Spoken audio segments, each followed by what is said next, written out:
ខ្ញុំសូមជម្រាបជូនណាពេលនេះជាពេលដែលរាជរដ្ឋាភិបាលធ្វើការថ្នាក់ថ្នមអង្វរកបបោឲ្យចាស់ចេញប៉ុន្តែនៅពេលវេលាមកដល់ម៉ាស៊ីនក៏អត់ហើយបញ្ជូនចេញពីរបបនោះតែម្ដងសូម5ទៅហើយដីលក់បនតនខ្លាចោប្លន់យកដូនតាខំរងទងជាយូរឆ្នាំមកដល់សពថ្ងៃដែលយើងមានកម្មរួងចោនៅចាំលួចប្លន់រាល់ថ្ងៃ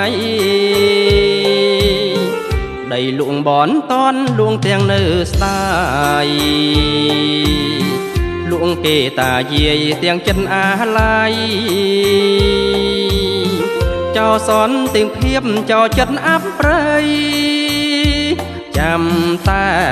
ប្លន់ដីអ្នកក្រទុនខ្សោយអោជីដូនអើយកូនចៅសុំទោសដែលលួងគេកងអងលងទុកអើយព្រះសាពុំបានព្រោះចោ500ប្លន់មិនកិនឡាយឲ្យខ្មែរវេទនីទូខ្ញុំលួងដីតែមិនលួងជាតិដូចពួងចោមសៀតលួងជៀនខែមរាឲ្យបរទេងក្បត់ជាតិដូនតាឯអង្គសត្រាធ្វើគោធ្វើថ្លង់តើឲ្យពួកខ្ញុំទឹកក្លែកធ្វើមកឲ្យពួកខ្ញុំធ្វើមកទ្រូណាតើអស់លោកជាមនុស្សដែរទេទៅបីទៅតាមគេរំលែកទៅមានសំណុំមានក្រុមរបស់គេដែរតែខ្ញុំចំណាយខ្ញុំជាមនុស្សនេះដៃរបស់ខ្ញុំបានតែឈរមើលតបគាត់ទៅវិញ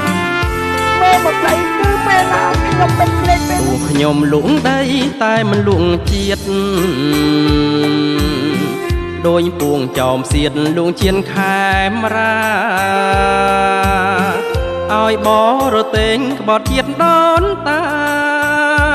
ឯអង្គសត្រាធ្វើគោធ្វើថ្លង់